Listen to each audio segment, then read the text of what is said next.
孙侯有令，杀死芈月，赏金5000，封关内侯，11万户。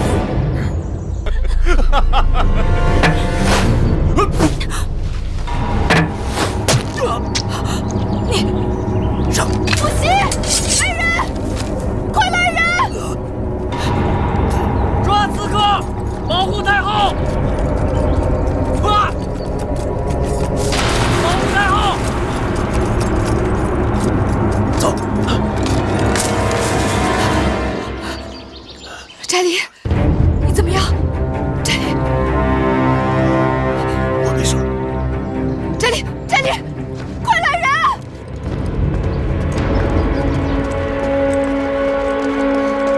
大人，太后如何？太后无恙，但是义喜君受了重伤，太医已经赶到了，正在给他疗伤呢。宫里怎么发生这种事？那些杀手都穿着禁军的衣裳，这事儿肯定跟禁军有关。如今掌管禁军的首领该是蒙敖将军。正是。把蒙敖给我抓起来！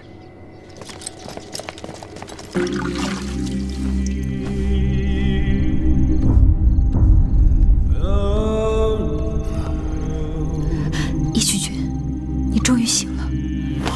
哟，快躺下，别动。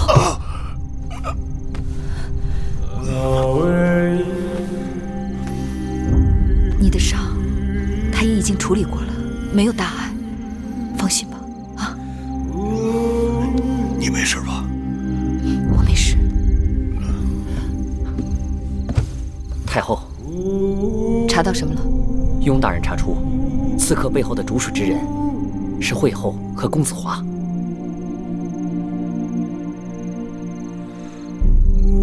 他们怎么会进得了秦宫？是禁军中有人做内应带他们入的宫。如今，这些牵连之人都已经被关押起来，等待太后处置。好了，我知道了，你下去吧。是。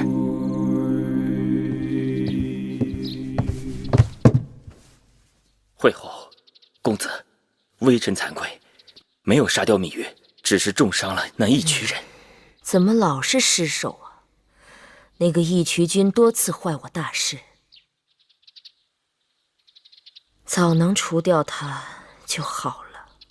蒙敖和手下被抓，禁军人心动荡，也说不定咸阳会出乱子。如此说来，虽未刺杀芈月成功，但若能酿起兵变，倒也是桩好事。母后，你看呢？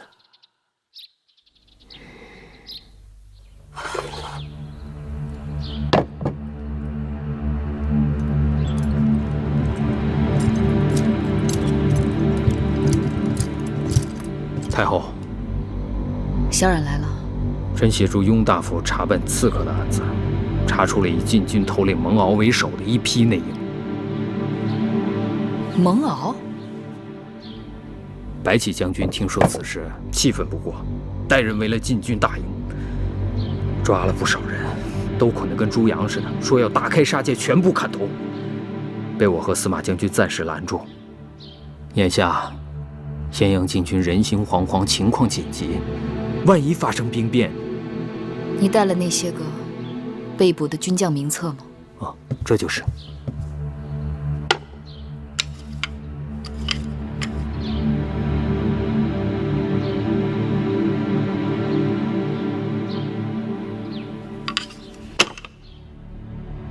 传我的话，召集守卫秦宫的禁军将士，到宣誓殿前聚合。我要训诫。可是太后，怎么？您前几日刚刚遇上刺客，眼下这禁军里头一定还有谋反者。禁军当中，肯定还有勾结诸公子之人，但不会整个禁军都靠不住。鼠辈只敢暗中下手，而整个禁军军事列阵，5人为一伍，5伍为一两，4两为一族，5族为一旅，5旅为一师，5师为一军。每个人周围都是4个人看着，任何人有一点异动，都逃不过别人的眼睛。想在禁军当中行刺，除非他是疯了，或者是急着自寻死路，所以用不着担心。是。拜见太后。拜见太后。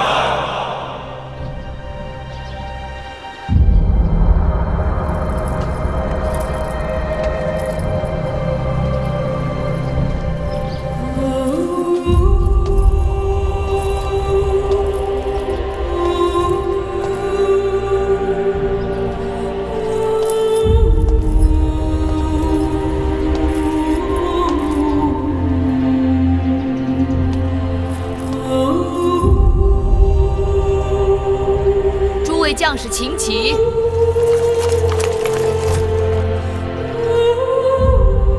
把他们解开。太后，解开。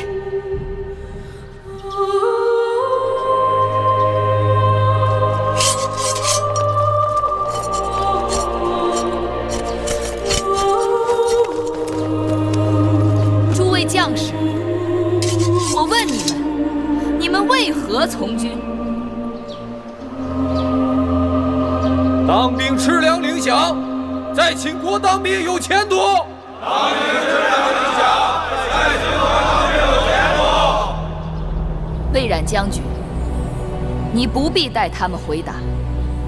听声音，明明都是口不对心。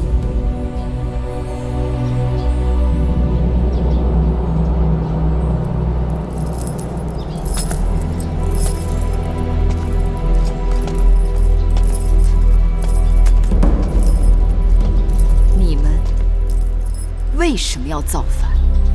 让你还位于大王，请回干相，与诸公子罢兵。朕当者，就真的有违天意？银华、甘茂等人的主张，就真的这么受人拥戴吗？你们当初当兵，必定不是为了造反，你们沙场浴血。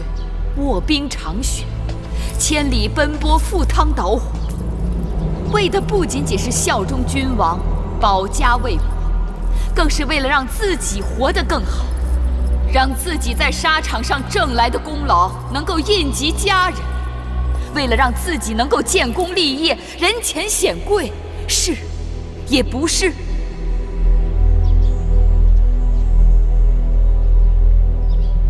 今日站在这里的，都是大秦的佼佼者。你们是大秦的荣光，是大秦的倚仗，是也不是？是。我大秦曾经被人称为虎狼之师，令列国闻风丧胆。可就在前不久，五国陈兵函谷关外。可我们却束手无策，任人勒索宰割，这是为什么？我们的虎狼之师呢？我们的王军将士呢？都去哪儿了？大秦的将士，曾经是大秦的荣光，可如今却是大秦的耻辱。当敌人兵临城下的时候，你们不曾迎敌为国而战，却在王位相争中自相残杀，这就是你们的作为。曾经，商君之法约定，只有军功才可受爵，无军功者不得受爵。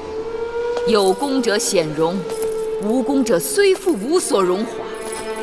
可有些人就是不愿意遵商法，要恢复旧制，所以派人来杀我。你们也不情愿，也不想实行新法，是吗？为何你们站在了靠祖上余荫吃饭的旧族那边，自愿成为他们的鹰犬，助纣为虐，使得他们随心所欲，胡作非为，使得商君之法不能推行，兄弟相残，私斗成风。你们的忠诚不献给能够为你们提供公平、军功、荣耀的君王，却给了那些对你们作威作福、只能赏给你们残渣剩饭的旧族们，是吗？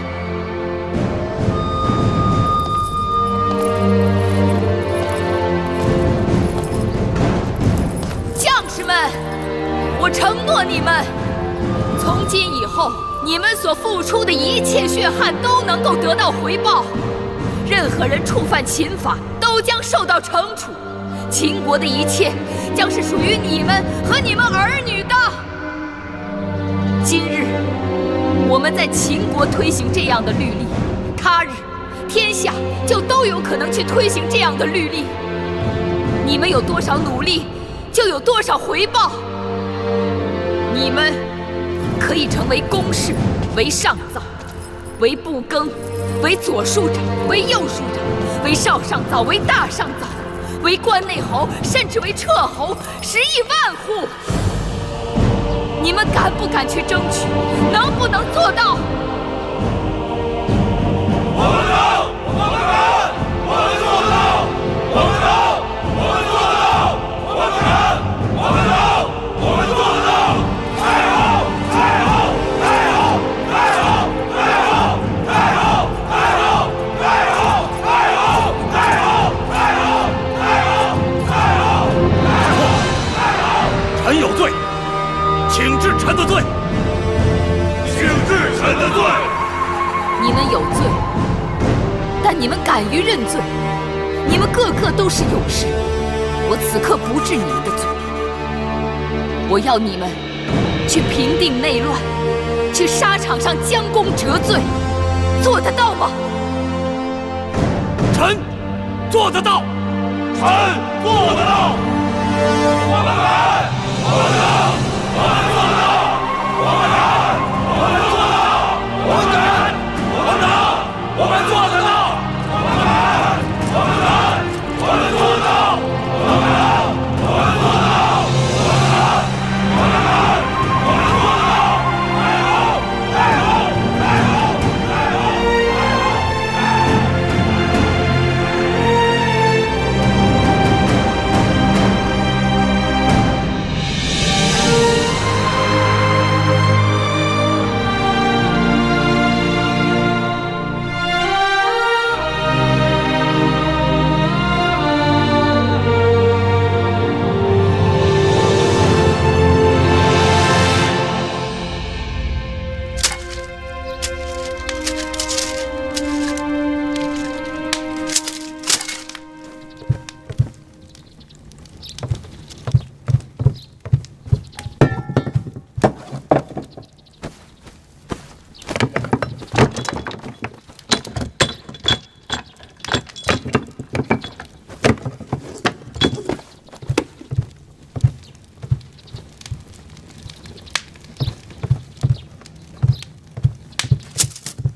甘茂去了雍城，是蒙敖将军出手说甘茂是刺杀太后一案的首犯，所以他就仓皇出逃了。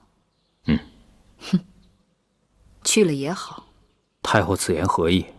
甘茂是朝中老臣，树大根深，若留在咸阳，定会不甘寂寞，时时煽动朝廷故旧与我们闹事，让咱们眼前不得清静。这下他走了，倒是成全了我们。甘茂此人自命不凡，而芈姝与公子华之间本来就貌合神离，如今又添了个甘茂，只怕他们勾心斗角的机会更多了。这样才好。眼下我们先不攻打雍城。司马将军，朕命你领兵南下平定巴蜀之乱。遵旨。魏将军和白将军，我要你们分头去平定那些在咸阳周边趁乱聚集起的小股散兵游勇。我要咸阳100里之内安然太平。臣领旨。至于那些各立山头的公子们，平日里他们只懂得争名夺利，却不知守望相助，恨不得少一个人就少一个对手。等我们整肃完内部，准备好粮草，再一一收拾他们，绝非难事。太后，魏夫人她出逃了。什么？她跑了？她在企图混出咸阳城门的时候，被守城官兵抓住了。你们说说，该对他怎么办？幸亏抓住了，有魏夫人在我们手里，银华投鼠忌器，也不敢过分造次。甘茂去了雍城，魏夫人也想去雍城。看来这雍城真是个好地方。去，带魏夫人来见我。是。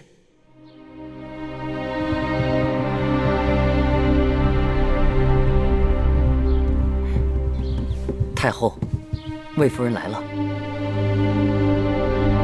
见着太后还不下跪？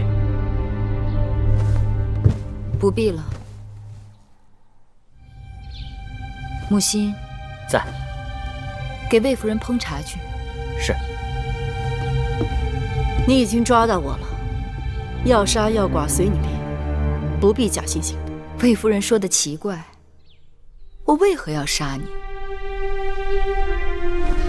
坐。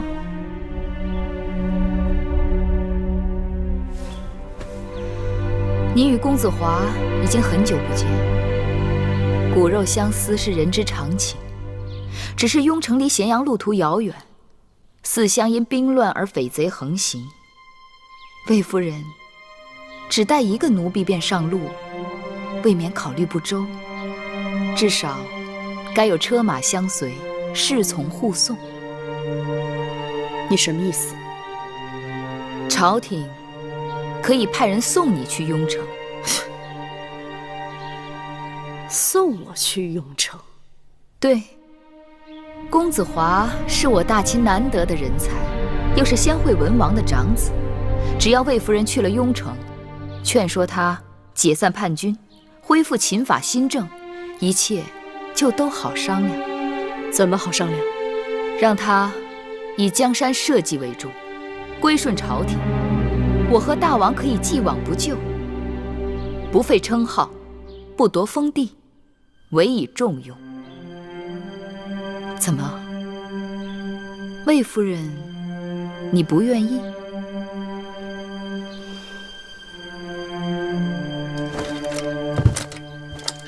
臣甘茂拜见惠后。甘相快请起。我等苦盼甘相，如盼甘霖，如今得到甘相前来相助，实在不胜欢心。芈月要将大秦带到衰亡之路，我蒙两代先王恩惠，不能不站出来啊！甘相所言极是，那芈月倒行逆施，你我当然要同仇敌忾。去，给甘相上茶。是。请。惠后或许不知，与我前后脚来到雍城的还有一人。谁？公子华的生母，魏夫人。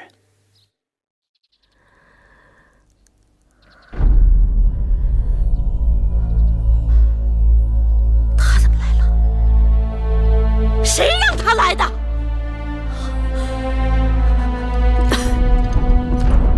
公子。母亲，孩儿不孝，让母亲受苦了。华儿，快快起来！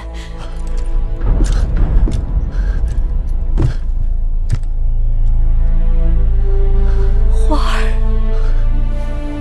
母亲，母亲逃出咸阳，平安到达雍城，真是孩儿的幸运。华儿这话错了。母亲是被王军的人马护送到雍城的。芈月？是啊，他送我来，希望我能说动你罢兵，归顺朝廷。你答应他了？我当然答应他了。母亲喝口水。花儿，母亲一心只想见你，他就算是让我跳火坑，我都会答应。不过，我告诉他，最后结果如何，都由我华儿自己做主。母亲，华儿已经没法回头了。华儿身边站着诸位王族兄弟，背后是秦国所有的旧族。惠后已经答应立我为储君，一旦攻入咸阳城，便即刻立我为王。那大秦的明日，不是那芈月的，便是华儿我的。我同那芈月已经不共戴天。华儿，无论你打算怎样做，母亲都赞同。那就要让那惠后尽快兑现诺言。你是先王的长子，德才兼备，军功赫赫，受众人拥戴。他立你为王，那是你该得的。有了这个名分，你就可以名正言顺的带领着你的兄弟们进军咸阳。魏夫人真是命好，别人离开咸阳都面容污秽、狼狈不堪，看魏夫人却衣裳光鲜、气定神闲的样子。这一路上怕是也没吃什么苦吧？惠后说得对，人该吃多少苦，都是命里有数的。上天眷顾我华儿，我也跟着沾光。依微臣看，魏夫人能来雍城也是件好事。从此公子上阵杀敌，也就不会再有后顾之忧了。确实，由此可见，芈月能从魏夫人来雍城，那也是从善之举。你胡说什么？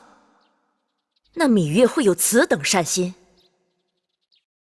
此举或许是来动摇军心的。军心稳不稳，如今都是我华儿说了算。不管怎样，从这件事看，妇人之仁，免不了要做舍本的生意啊。魏夫人从咸阳来，应该知道咸阳那边正在整顿兵马，筹集粮草，准备对付朱公子。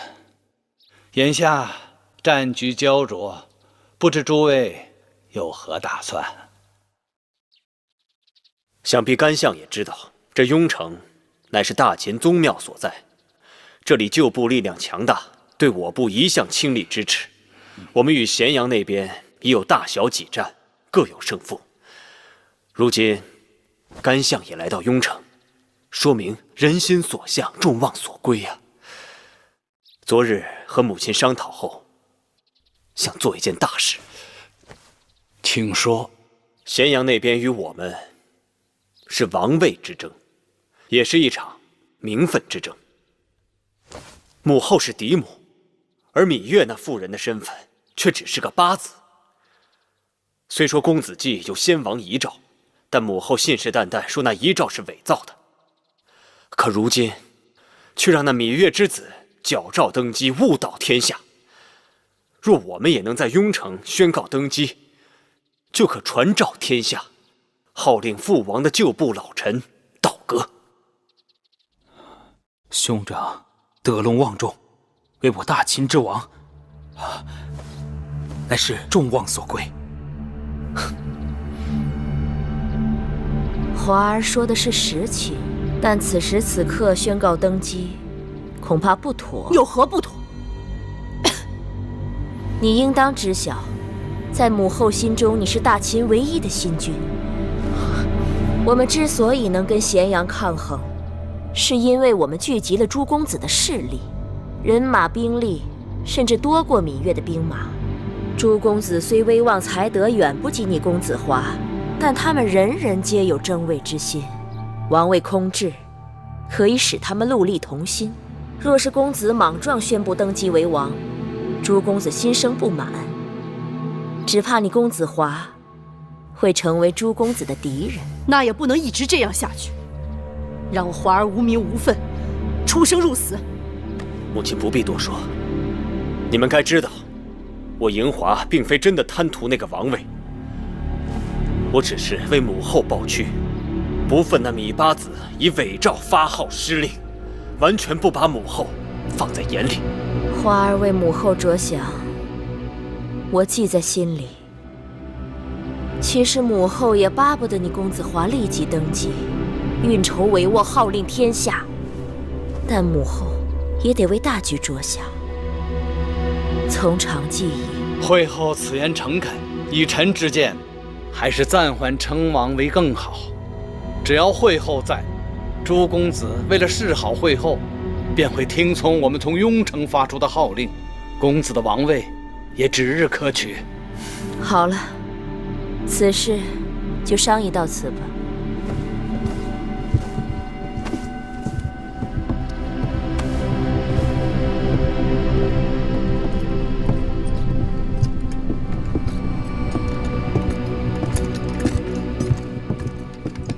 花儿，千万不要上他们的当，他们都是虚情假意，用好话来蒙骗你的。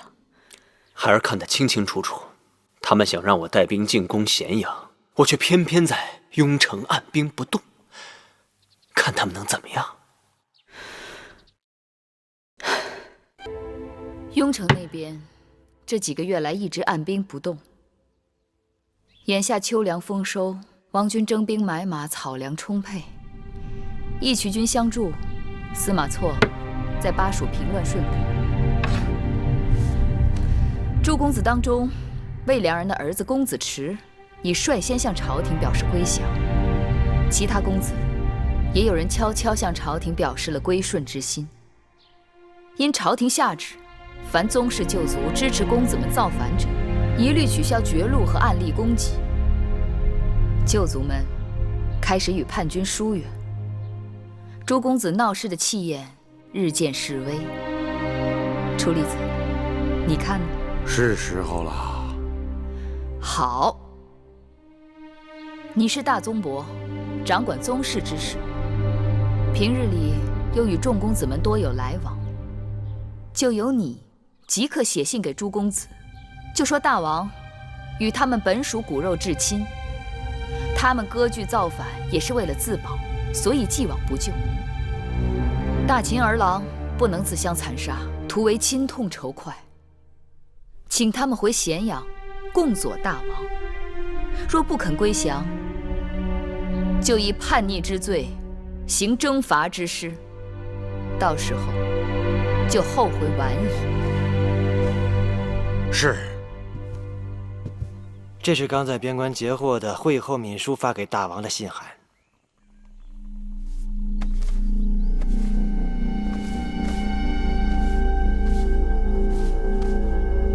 不好好的待在咸阳养病，却跑到雍城来谋反。眼下秦楚联姻在即，这不是成事不足败事有余吗？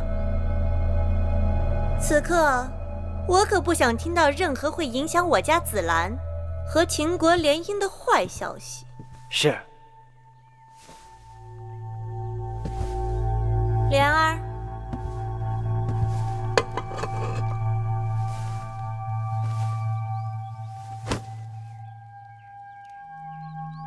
蒙将军当真要冒险去雍城？蒙敖，承太后不杀之恩，悔不该当日做出那些糊涂之事。眼下雍城的旧部仍然在走我以前的错路，蒙敖不忍看兄弟们自相残杀去送死。如能劝他们归降太后，于公于私都是好事啊。好。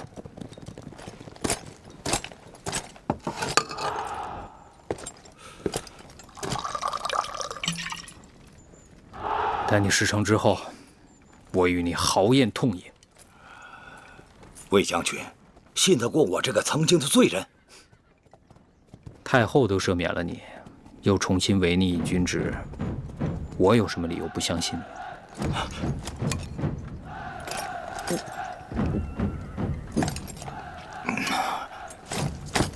末将告辞。后会有期。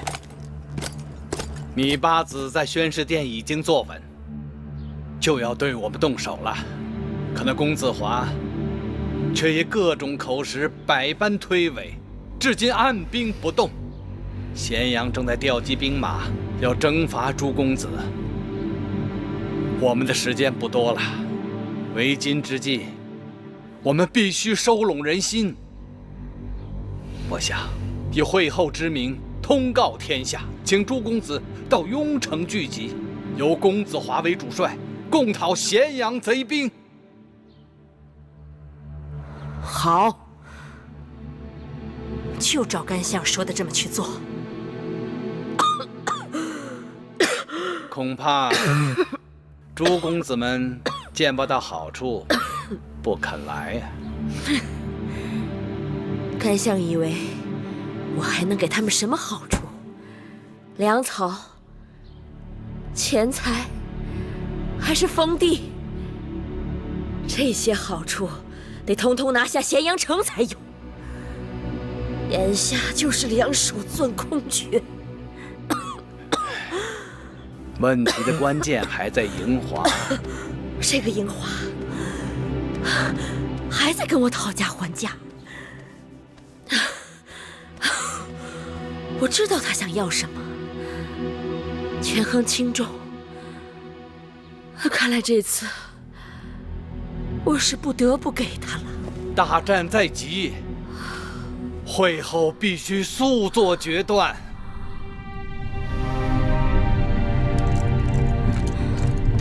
母亲，会后准备即刻下诏，立我为秦王。会后要立你为王了，太好了，太好了，终于盼到这一日了。华儿，你是大王了，你当了大王，出征讨伐贼子，也好出师有名，号令天下，招抚王军归降。母亲，母亲，母亲！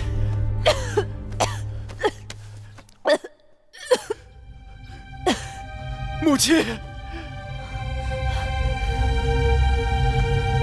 华儿，你是大王了。母亲，你是大王了。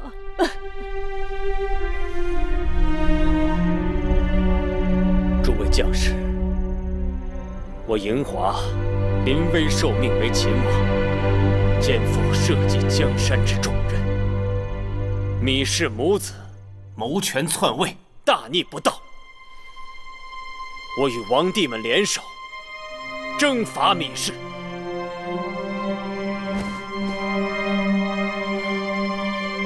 诸位若能助我成就大业，当裂土封疆，绝不相负。谨听大王之命。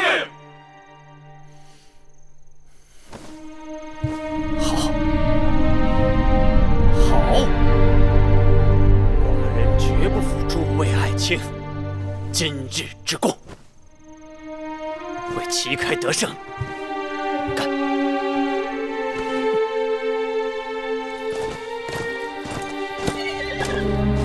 你们跟着我蒙骜出生入死多年，我想跟你们说几句心里话。像我们这些在战场上拼死拼活的人，要么就是不能继承家业的庶子幼子，要么就是没名没姓、没有好祖宗的平头百姓。就算公子华他得了王位，他还是恢复旧制，可我们又能得到什么呢？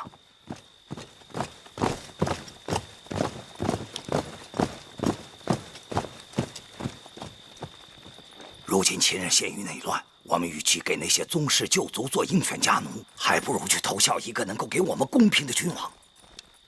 至少心里头明白，我们拼死拼活的打仗是为了什么。如果我们战死沙场，我们的家人，他们又能得到怎样的保障？将军说的对，我们都听您的。将军说的对，我们听将军的。朕得到消息，公子华自立为伪王，恢复旧制，倒行逆施。另外一些叛乱公子的兵马也已经开始向雍城集结。我大秦王者之师95之尊，从今日起，我等将征伐诸公子之乱。楚里吉，臣在。朕命你亲自起草讨伐檄文，将尹华等人背道逆礼之罪昭告天下。遵旨。刘瑞，臣在。你为中军主将。遵旨。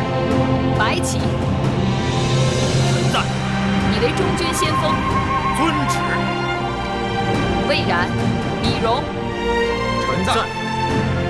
你们各领一支人马，分头为左军和右军。我要你们依我的旨意，听从雍大人调遣，征伐雍城之叛军。遵旨。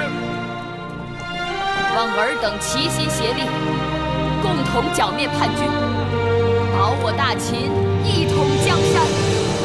臣遵旨。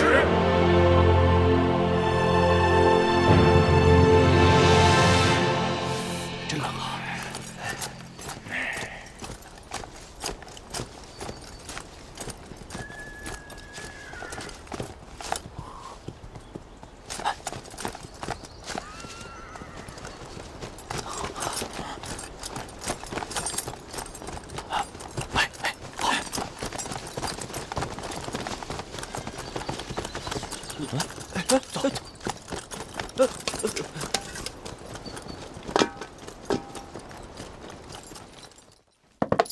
报！白起将军大败公子峰！报！白起将军大败公子峰！公子雍率众归降！捷报！捷报！公子雍率众归降！捷报！捷报！司马错将军与义渠军平定蜀中之乱！司马错将军与义渠军平定蜀中之乱！捷报！捷报！什么友谊？喝了这么多的药，一点用都没有。太后，您消消气，这兵来如崩，兵去如灯，急不得。我不是急，我是恨啊！樱花这个没用的东西，他也能算是一个大王。不但朱公子没有几个甘心跟随，就连他自己的将士都拢不住。这芈月的兵马刚要打来，自己底下的将士就散了一半。平日里天天围着我转，这10天半月人呢？这人都干什么去了？他打的什么主意？惠后，如今王军已兵临城下，咱们得想想退路。退路？往哪儿退呀？这世上没有一个可信的人，就连自己的至亲骨肉都靠不住。我往楚国写了多少封信，没有一封回信呐！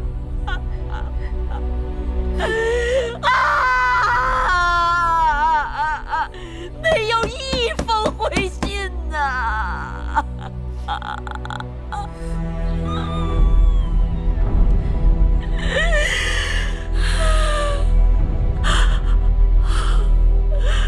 珍珠，我让你给我准备的鹤顶红，惠后，你得给我备着，到时候放在手边，以免到时候措手不及。惠后。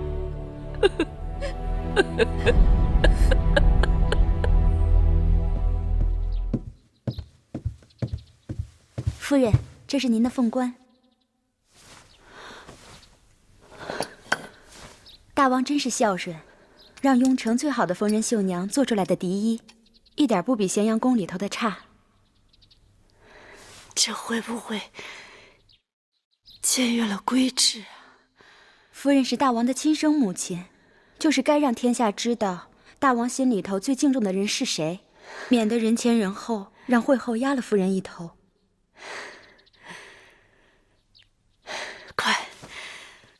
快扶我起来！夫人，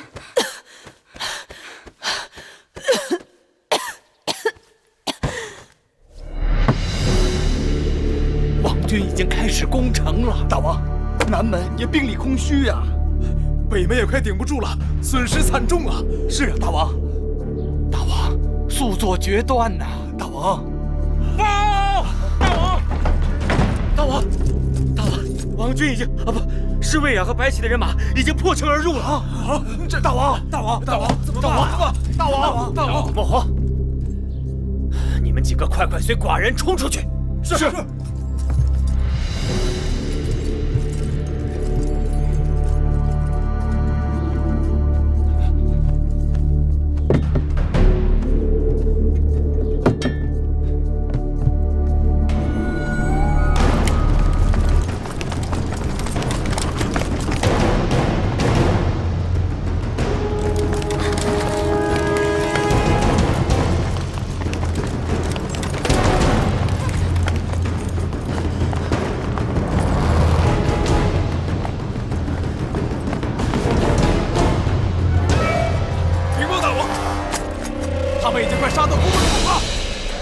杀出去！是。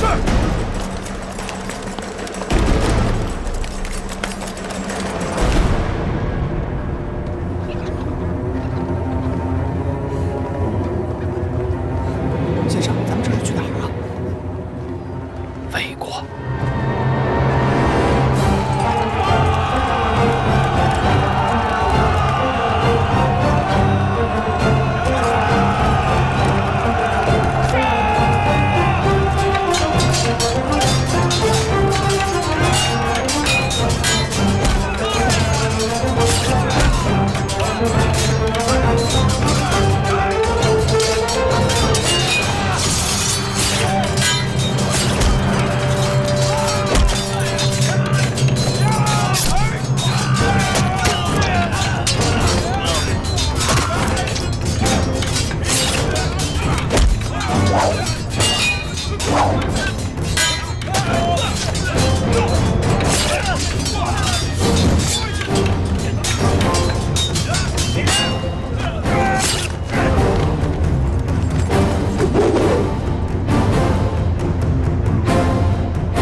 当知本王心性，宁为玉碎，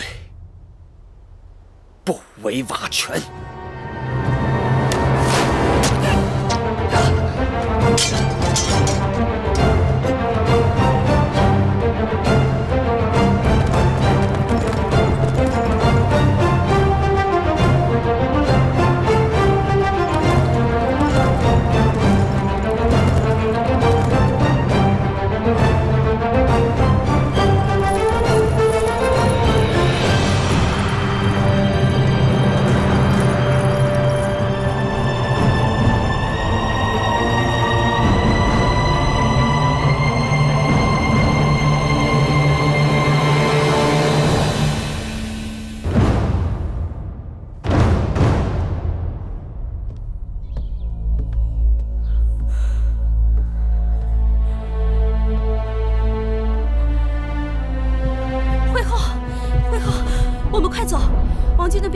杀进雍城了。公子华呢？甘相呢？公子华生死不明，甘相也不知去向。惠后，我们快走啊！我让你准备的鹤顶红呢？给我，给我！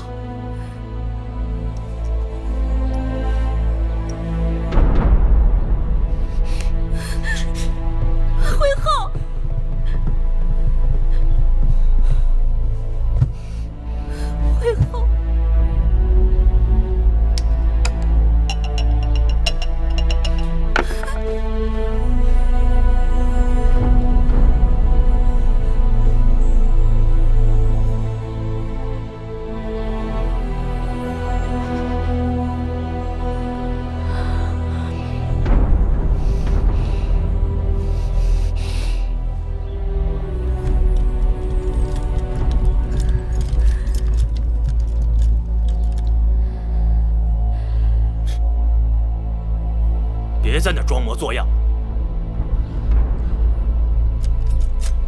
请吧。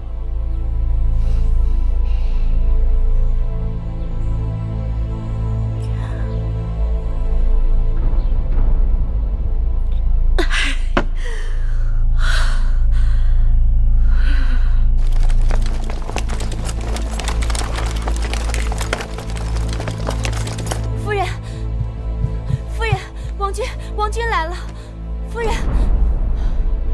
花儿等急了，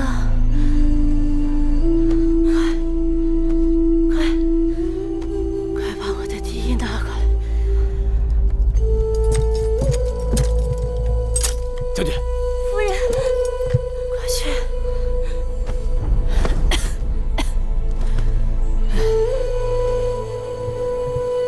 笛。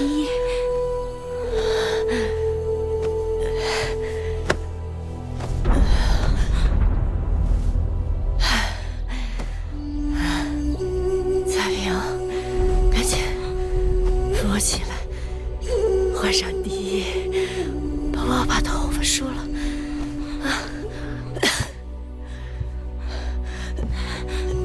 夫人，夫人，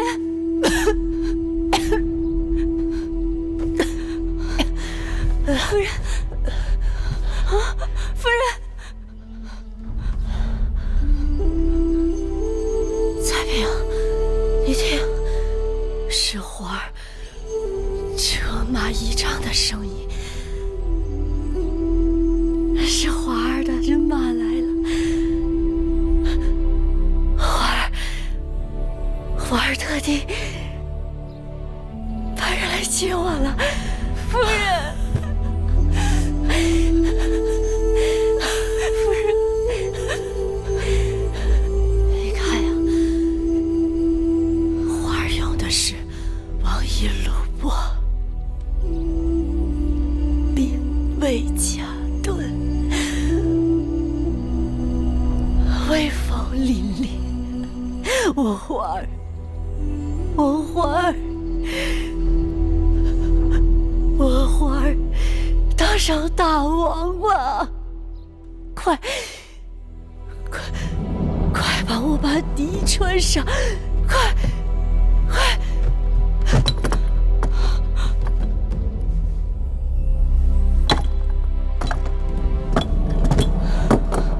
夫人，夫人，夫人！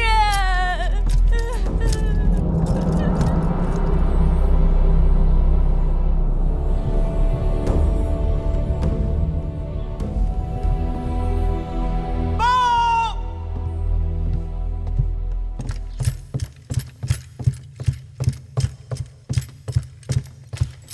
禀大王太后。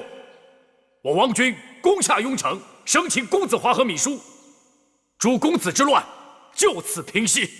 臣恭贺大王，恭贺太后，兴起大秦社稷，从此四海升平，八方宁静，万国来朝，千秋太平。自此，在秦武王嬴荡死后，被史书上称为季军之乱的秦国3年内乱彻底平定。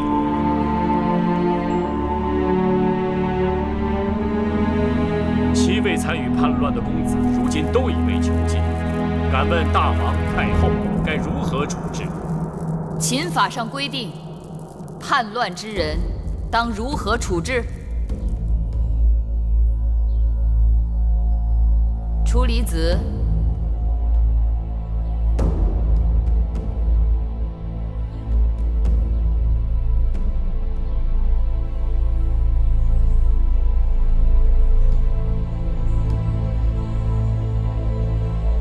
司马将军，臣在。臣以为当斩。不可。有何不可？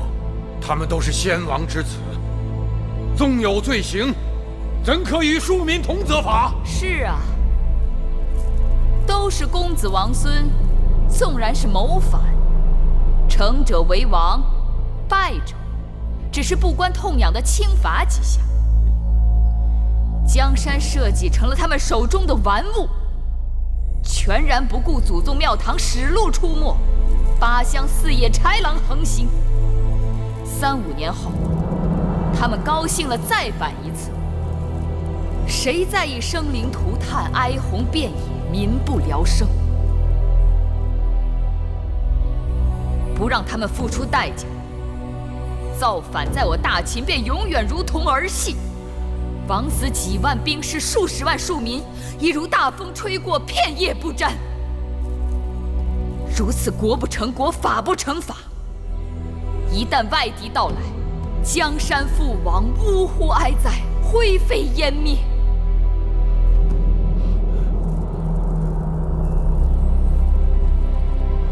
太后，老臣愿意监督他们，绝不让他们再生事端。楚离子，你已经多大年纪？他们多大？你能活得过他们？你要知道，今日我把此事放到朝堂上来讲，就是要给天下人一个警示：乱我大秦者，当如何下场？太后，赵廷尉，依国法论，全部处斩。太后，你若将诸公子处斩，老臣再不敢立于朝堂了。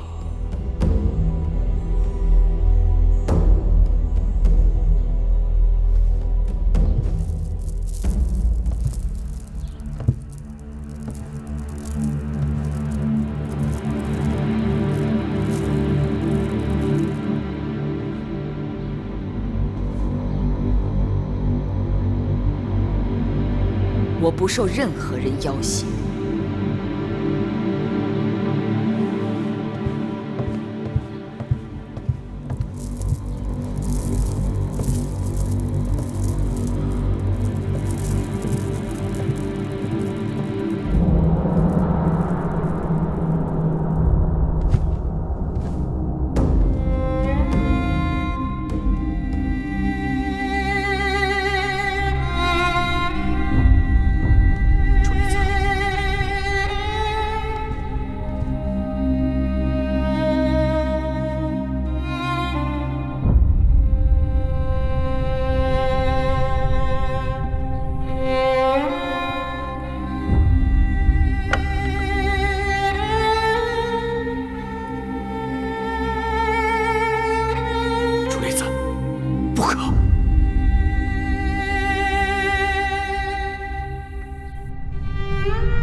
三思啊！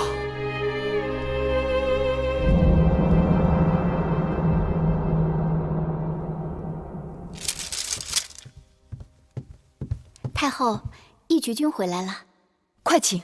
是。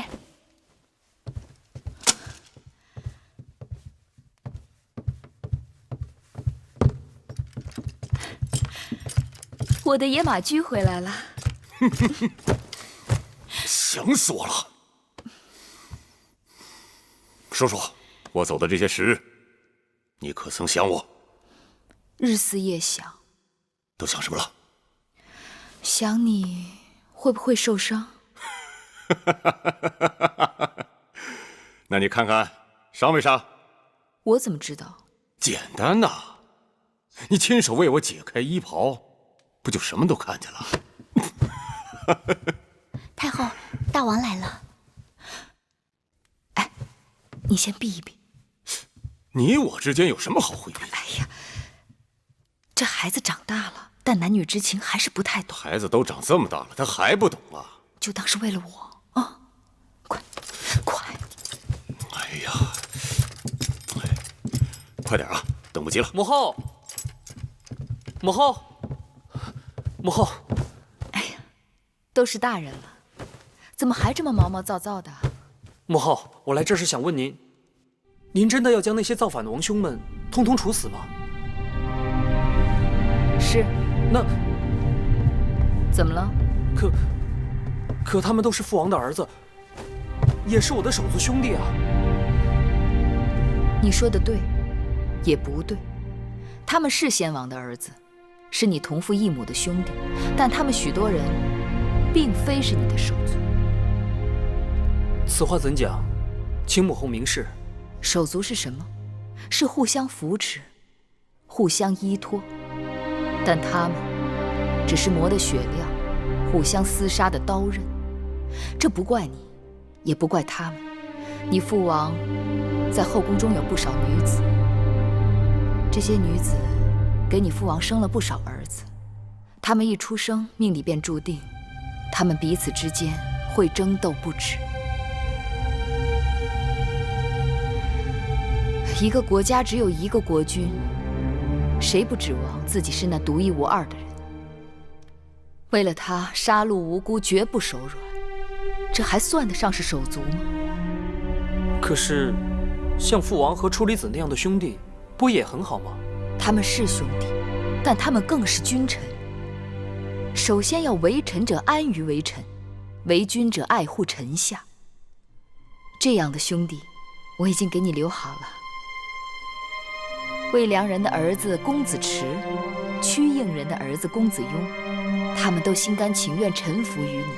你能够有几个这样的臣下兄弟，足矣。母后，再给那些公子们一次机会吧。我给过他们每一个人机会。这几年之中，无数次派人劝说他们放下武器，入朝归来，可他们都拒绝了。这几年里，他们为了自己的私欲，扩大地盘，招兵买马，穷兵黩武，令得我大秦内乱不止，法度废弛，农田荒芜，人心混乱，多少性命葬送在这些公子操纵的私斗中。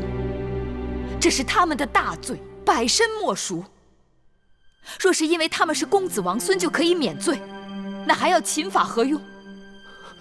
可母后这样杀了他们，只怕天下人会议论纷纷，他们会说母后不仁。哼，天下人要围攻秦国还欠理由，若因为怕就畏首畏尾，自废手脚，如何执政秦国？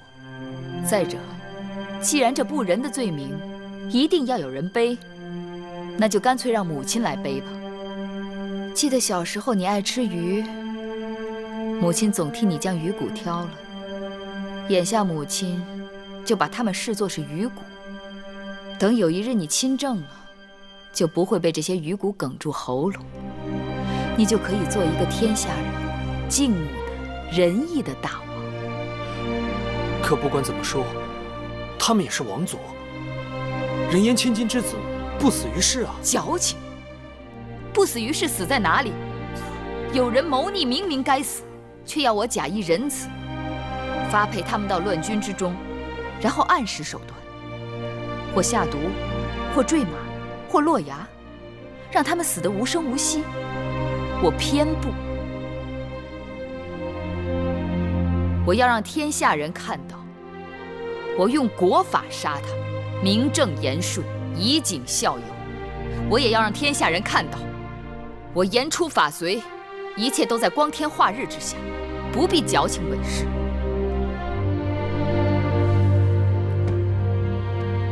你还有话，一并说出。母后光明正大，那为何要与那义渠君？和义渠君如何？苟且吗？你终于问出来了。母亲等你这句话等了很久。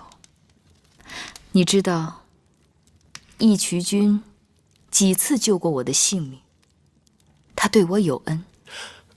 母后，有恩报恩就是了吗？您为何非要与……不仅有恩，我们之间还有情。饮食男女，人之大欲存焉。当年你父王的魏王后死了，他再娶楚国公主。那燕王的原配死了，又再娶你大姐姐孟莹。无人侧目，无人惶惑。我和义渠君年貌相当，情投意合，他关我寡，合乎天伦礼法。可偏偏就是有人不容。可父王怎么办？你父王的墓中葬着魏王后和许多故去的妃子，他在那里并不孤独。母后可为我想过，那些人指指点点，就把他的手给砍了。难道母后，您能把天下人的手都砍了吗？天下人多少衣不遮体，食不果腹，哪有功夫理会毗邻榻上睡着的哪对男女？继儿，过来，坐到母亲身边来。过来。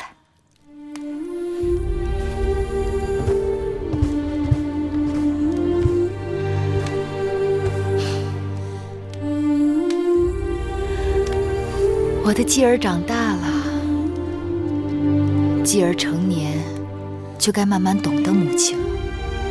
母亲一生周折，亲人寥寥，珍惜眼前所有。但继儿记住，无论何时何事，母亲都不会弃你而不顾，弃秦国而不顾。继儿知道母后的不易。说到阴阳相配，乃是天地之大理。继儿成人，是时候要为你娶妻了。我为你许下的王后是楚国公主，人贤淑漂亮。一会儿我就让人把画像送到你宫里去。不用，儿臣的婚事由母后做主，儿臣先回去了。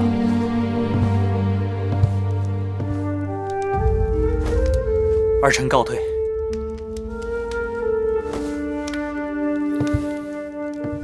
太后，外面下雪了，好冷啊！天渐黑的时候下雪最冷。在燕国时，寒冬难挨，亏得有义渠君送的皮毛，魁姑把它们做成了袍子，继儿才能熬过来。月儿放心，以后我会日日出城狩猎，让你和继儿日日有不重样的新衣穿。好，你出门狩猎，去获取百兽之身。我此刻要出趟宫，去收服老臣之心。太后，外面的雪还不小，等雪停了吧。我刚回来，明日再去吧。这事等不得。何况你也知道，出门打猎若天气不好，反而会有意外的收获。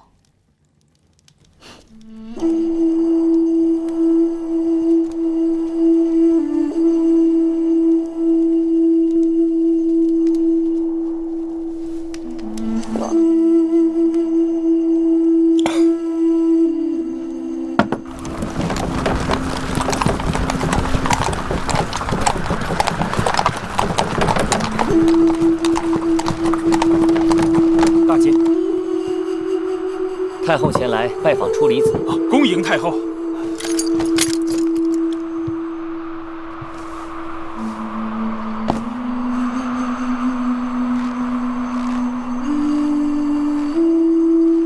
拜见太后。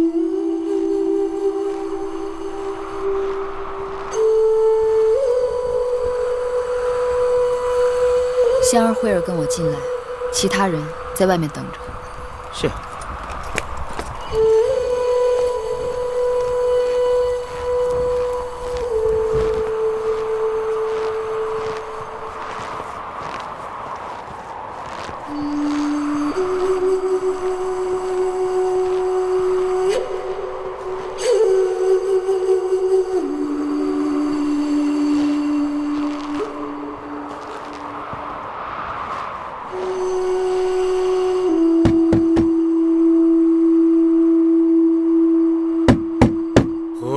敲门？是我，芈月。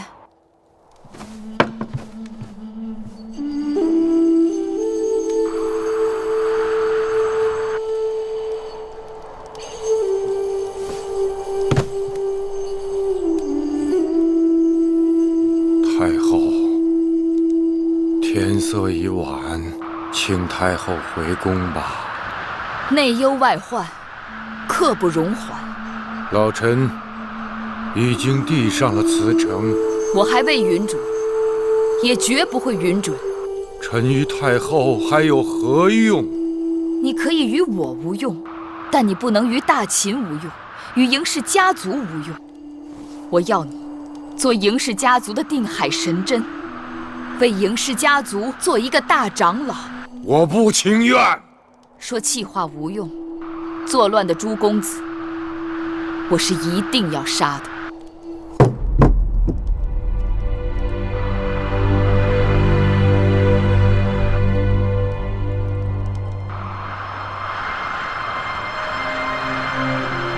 从孝公开始，到先惠文王，秦国实行商君之法，纵然是王孙公子，无军功者不得受爵，就有权贵的势力要年年削弱。秦国的天下仍是嬴氏的天下，但谁作乱谁作死。嬴氏家族的子弟们需要一个有威望的长老去引导他们安分做人，用心做事，稳固大秦的社稷江山。臣老了，看不懂世事，料理不了朝政。太后，外面冰天雪地，天寒地冻，还是请太后回宫吧。不要紧，我在燕国见过比这更大的雪，更寒冷的夜。我会等你出来，与我一起议政。你一刻不出来，我等你一刻；你一夜不出来，我就等你一夜；你一世不出来，我就等你一世。我就不信你一辈子也不出来。太后如果自己愿意等，那老臣也不勉强。老臣要歇息了。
香儿，我的排箫可带在身上。太后的心爱之物，奴婢走哪儿都带在身上。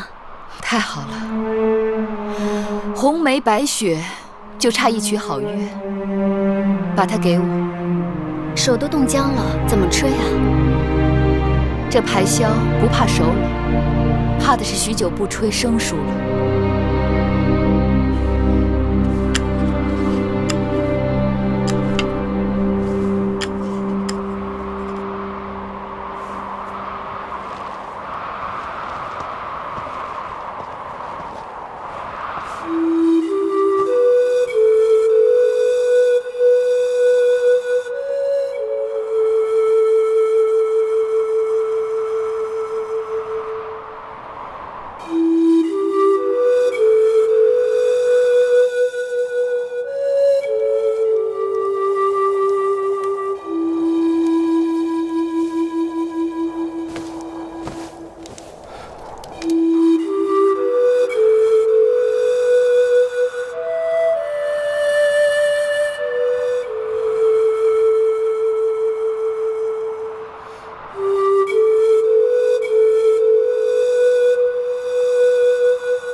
后这是在吹楚曲。知道我为何独爱楚音，不仅因为那是乡音，更因为它能让我警醒。楚国曾是屈指可数的强国，却渐渐没落。为什么？就因为那些旧族们固守旧制旧法，仅凭屈子一人无力回天。今日我若是从这院子里走出去，秦国就有可能倒退，重蹈那些败落之国的覆辙。有关法度国家大事，绝不可退让。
起得好早，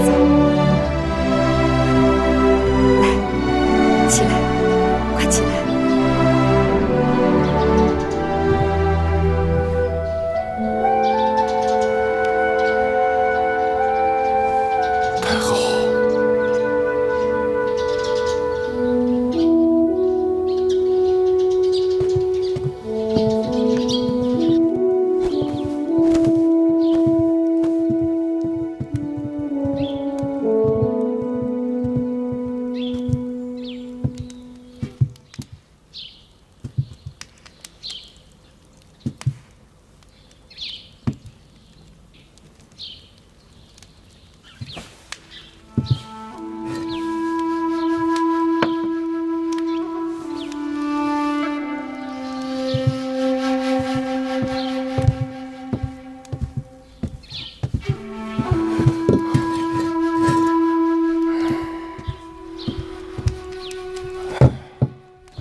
太后，烤火吧。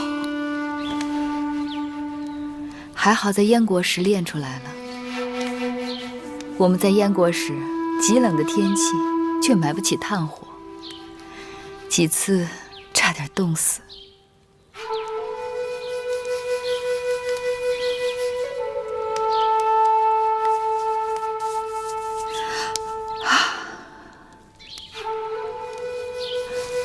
楚离子，坐。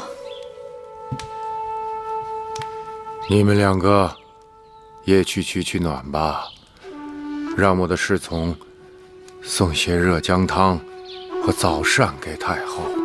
是。还是楚离子想得周到。老臣可不愿意做让太后生病的罪魁祸首。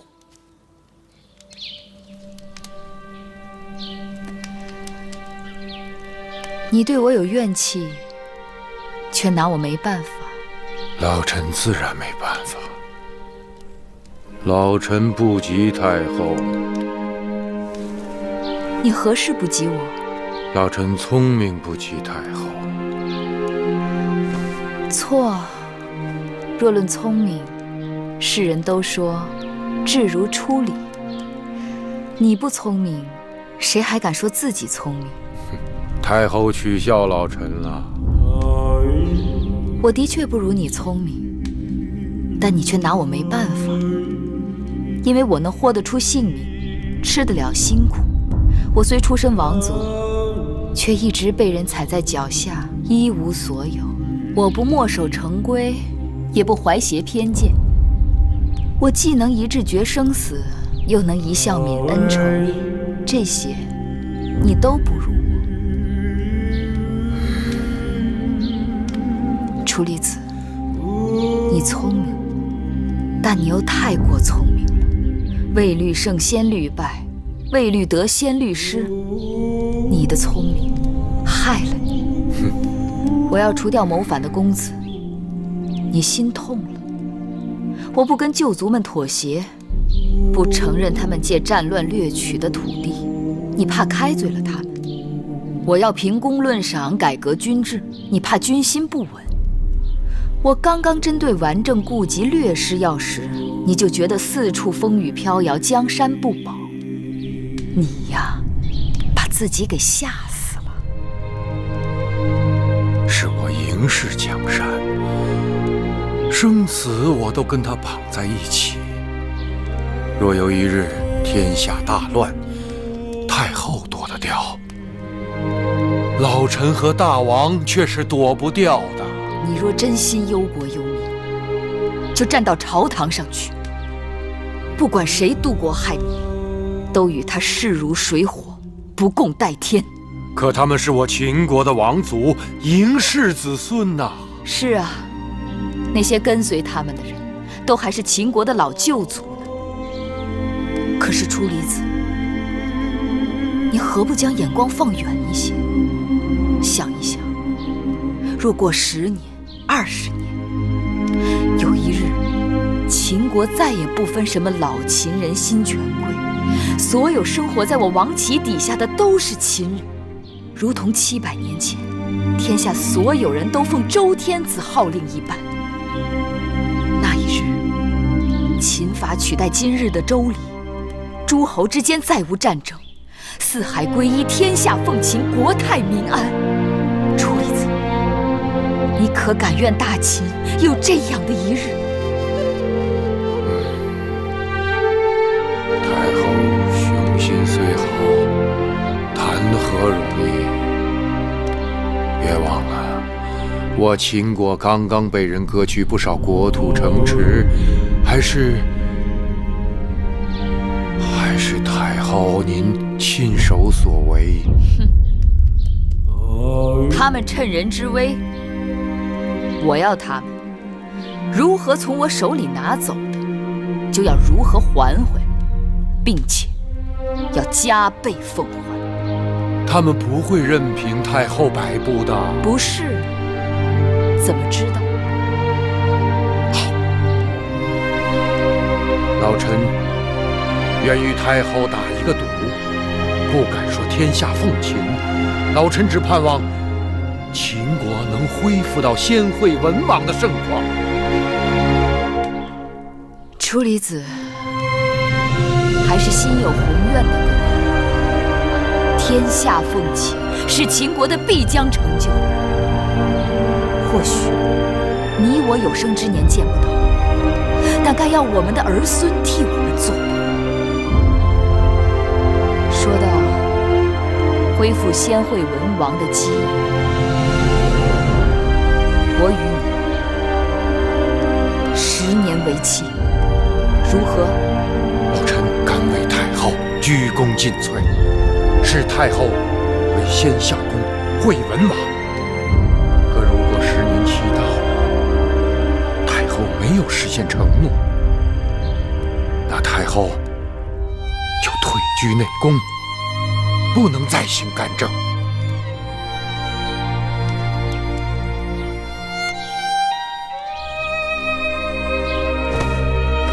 好，君子一诺。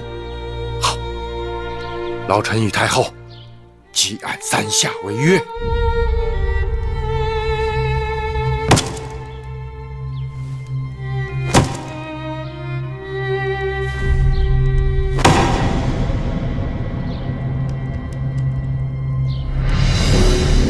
公元前305年，叛乱七公子在咸阳伏法，诸公子之乱就此平息。醒醒！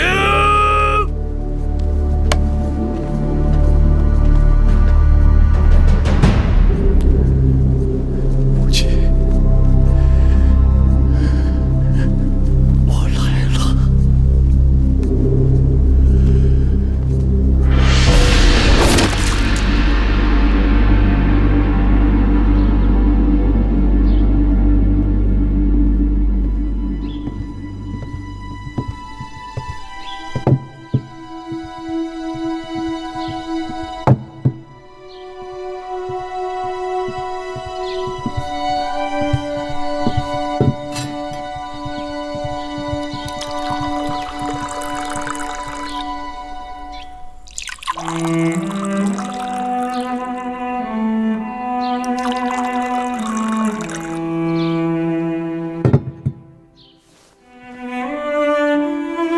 大王，我来看你了。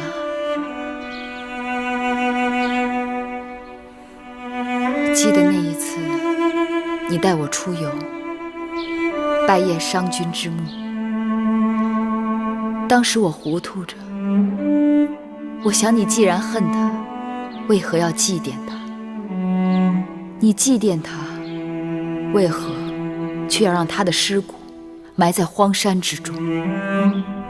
可此刻，我总算隐隐绰绰知道了原因。有些人尽管活着的时候，他可能是你的敌人，但有一日，他的信奉却不知不觉的会成为了你的信奉，存留在你的心头，在你的血脉里，成为你生命中的一部分。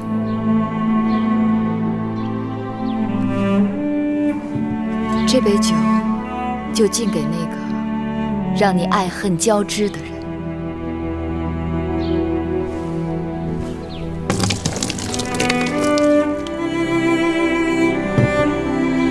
你是秦国后宫所有女子的夫君，于我却是第一个男人。我曾经爱慕于你，依恋于你，视你为父为兄。你对我有桃李之交，开导蒙昧之恩。尽管妇人之情与你是最看轻的，远远比不过江山社稷，但你却给了我从未给过其他妇人的信任。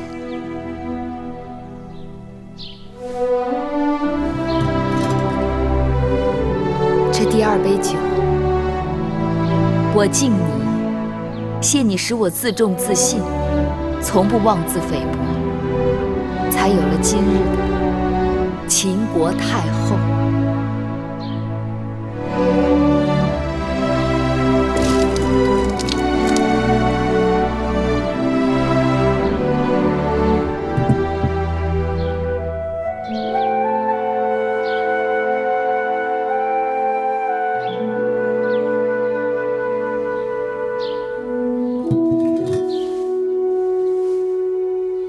这第三杯酒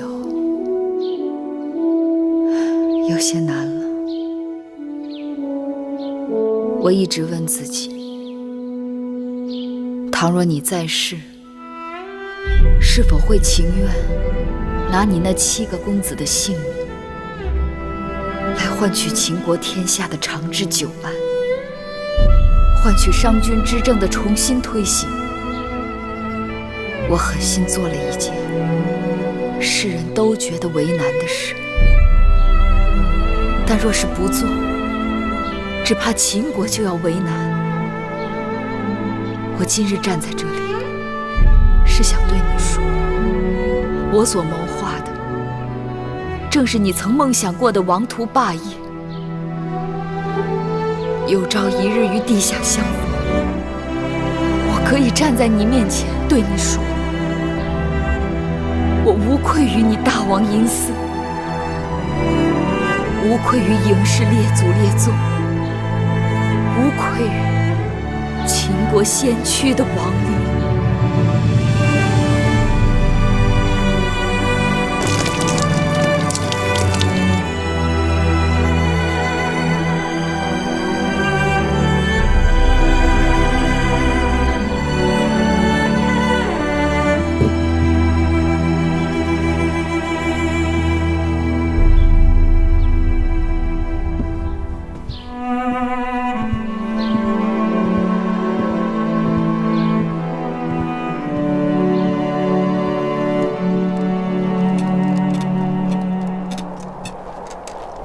木心，你可知俗语“瑞雪兆丰年”？我们那边都说，冬有300是丰年。宫内一片祥和之气，不知那会后在清凉殿怎么样？那清凉殿并非冷宫，只是伺候的人少了点，用度减了一些，倒也没大委屈的。他回咸阳不少日子了，我也该去看看他了。是。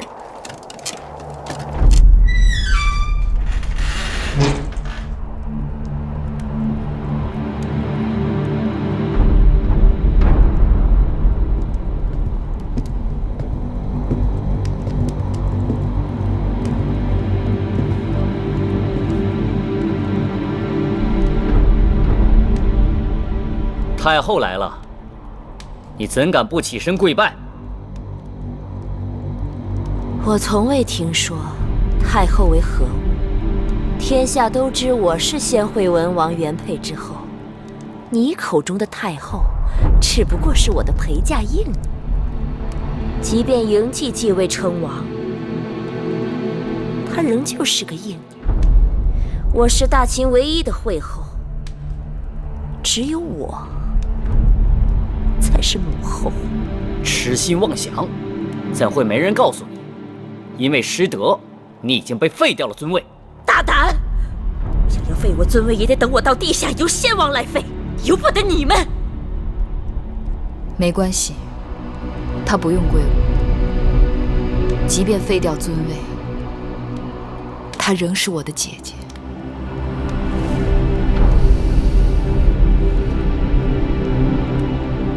你们先出去吧，在门外等我。是。是。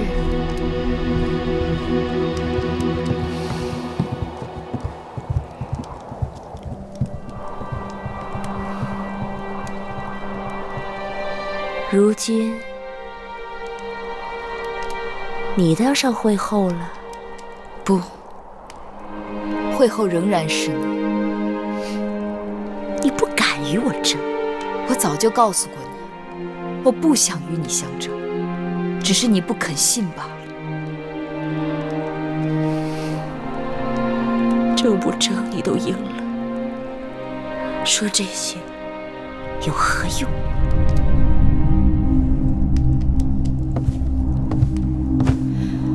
姐姐，你会放屁吗？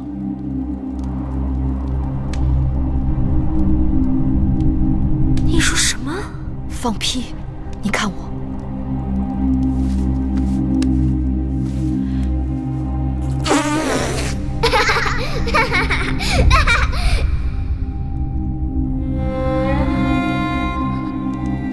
我放一个。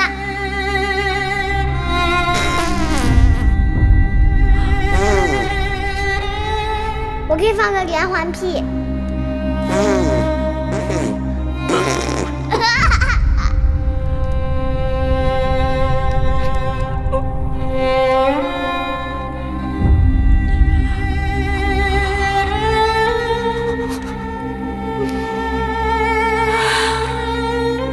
我是嫡公主，你见了我，应该行大礼。